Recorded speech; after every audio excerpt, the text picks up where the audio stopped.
Okay, so this week we are meal prepping Pina Colada chicken and then unstuffed cabbage rolls. These are all Instapot friendly. And today we have these two little girls that are home with us, so you'll hear a lot of little chatter.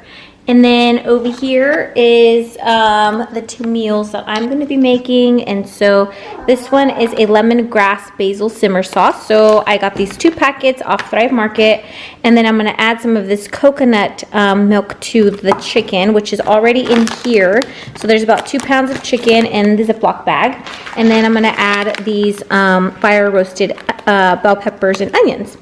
And then over here we're just going to do a regular old ground chicken with some mild sausage. So we have some Italian sausage right here, and then I'm gonna make homemade pasta sauce.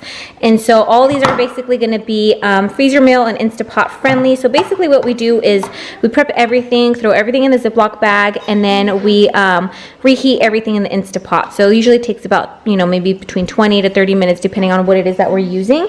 But we meal prep everything ahead of time. So all we have to do is open up the Ziploc bag and then dump everything in. And so this is going to be the Instapot pasta. So you would just basically heat up the sauce, the meat sauce in the Instapot, and then while that's cooking, you can boil your pasta on the side, and then you're going to combine them, and then you're going to add some cheese to it, and it's a nice cheesy pasta dish. So stay tuned as we show you how we put everything together. So here we are working on the cabbage recipe, the Instapot one, and we basically got 2 different types of cabbages. There's a green one and a purple one, so that's why you see the 2 different colors. And we're also noticing the recipe called for 1 whole cabbage chopped, and looks like it's not all gonna fit. So we're just gonna stuff as much cabbage as we can into the Ziploc bag and then go from there. And then of course we have my 2 little girls helping out, Claire. And I'm gonna get started on making my recipe and showing you guys what that looks like.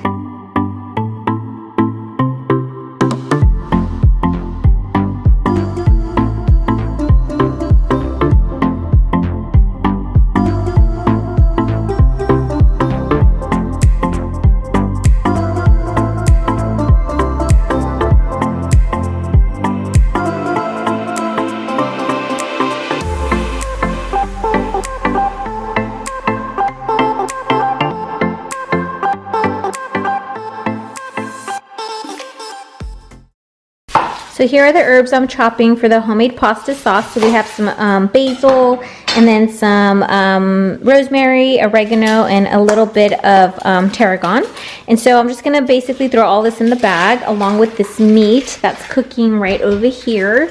So this is the half chicken. So I used ground beef chicken, and then I used a packet of the Italian spicy sausage, and get a mild flavor, because if you get, unless you like spicy, go ahead and get the hot sausage links, but if not, then get the mild Italian sausage links. And so I basically just kind of chopped it all together, and then now I'm gonna throw everything in the Ziploc bag. And then over here is the ground turkey that is for this no stuffed cabbage rolls. And so we're gonna start assembling everything inside the Ziploc bags.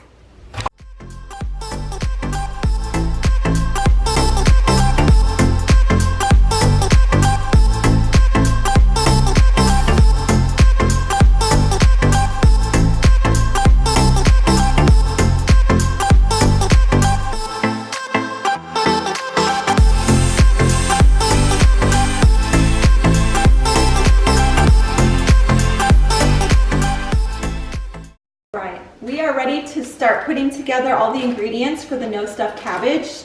And already in the bag I have both the purple and the green cabbage along with the onion. So that's all in here. And Layla's gonna help put in, I use turkey burger, but you can use beef. So we're gonna use half this pan because half of it is for my recipe and half is for Arlene's. And then the other ingredients that we're gonna be adding, we're gonna be putting in tomatoes, 2 cans each recipe, and then a half a can of tomato sauce. So I'm going to use this can to share for both recipes. We're going to put a tablespoon of teaspoon, and then salt and pepper, and then a half a cup of the beef broth, and then a teaspoon of brown sugar. Those are all the ingredients that are going to go in here. Put that to the side. So these guys are the whole can. The whole entire can.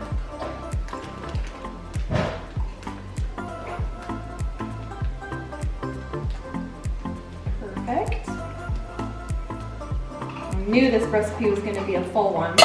Same thing, the whole entire can.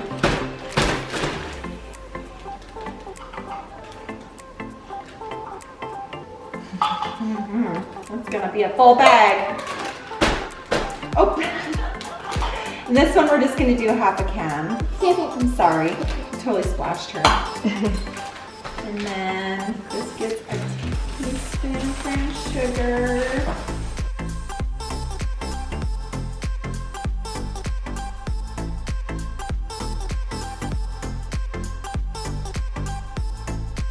Now, I wonder if we're going to be able to get some of the sauce to go down at the bottom.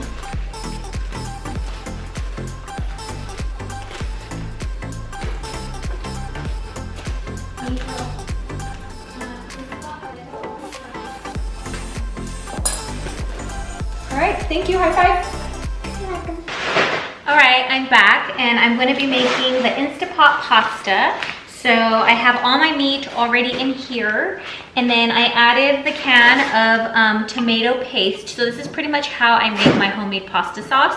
You could do this on the stovetop as well, but since we're gonna be making an Instapot, I just like dump everything all in here. But what I usually do is I have 1 can of the tomato paste and then 1 can of these crushed tomatoes. So you're gonna wanna get the 28-ounce jar. And the reason why I don't buy like pre-made pasta sauces is because there's a lot of sugar, hidden sugars in them, a lot of sodium and stuff. So this way, it's just super easy to make. You know, 2 cans and some herbs and then some salt and pepper, and you have yourself a homemade pasta sauce, which is super easy and takes the same amount of time just buying a canned one, so versus buying a canned one.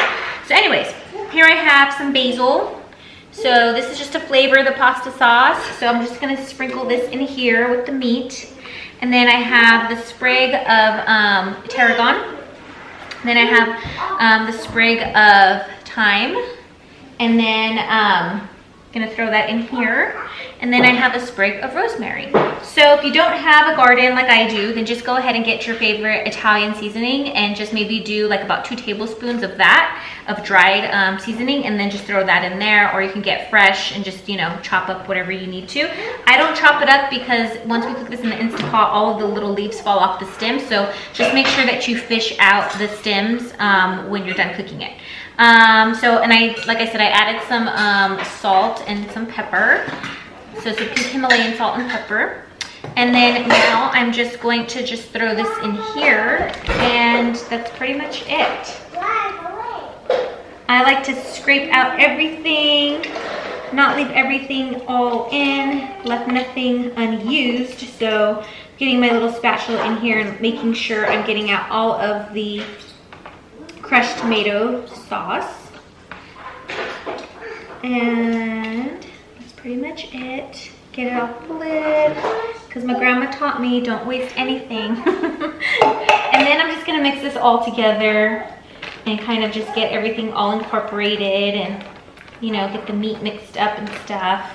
The meat's already cooked in here, so again, you don't want to use frozen meat. Make sure you brown your meat first. If you're making this Instapot and it wasn't a make-ahead meal, what you would do is brown the meat first, and then you'd hit the saute function and then brown the meat, and then from there you just dump all the stuff. Do the same thing that I just did, and then put it in your Instapot lid, and then you're all done. And so this recipe is all done. So I'm just gonna get this off of my little handy dandy holder here, and then zip this up. Squeeze the top so you can let all the air out, because that helps with freezer burn. And then, you know, mix it all up. And we're all done. That's it. So here's our roundup of all the meals, and over here we have the lemongrass chicken. Cook that for 40 minutes. And then here is the Pina Colada chicken. This one looks really yummy and different. And this one looks good too. This is the stuffed cabbage rolls. I love anything with cabbage in it. And then this Instapot pasta. So here's the noodles, and then the cheese you're gonna add after. So again, you're gonna cook this separate while this is cooking in the Instapot. Once the noodles are done and this is done, you just toss the noodles into the Instapot. Make sure you drain all the water, and then throw all this cheese into the Instapot container as well, and then mix it all together, and you have yourself some noodles with some marinara meat sauce, and then we're done. That's it. Thanks for watching. Don't forget to like and subscribe to my channel. Also follow me on YouTube, which is here. And then follow me on Instagram and Facebook at Little Wellness Corner. Both of those have the same names. And then also I have a free keto ebook, so feel free to check that out in the description box. And you just click that, and then you'll get your free 2-week ebook with a bunch of keto recipes and a keto meal plan. And also follow me on my blog. Go ahead and subscribe over there, where there's a lot more recipes and some health and wellness information, and that is at www.littlewellnesscorner.com. And so thanks for tuning in. Thanks for watching. Please like and share if you find this helpful, and we'll see you again next week.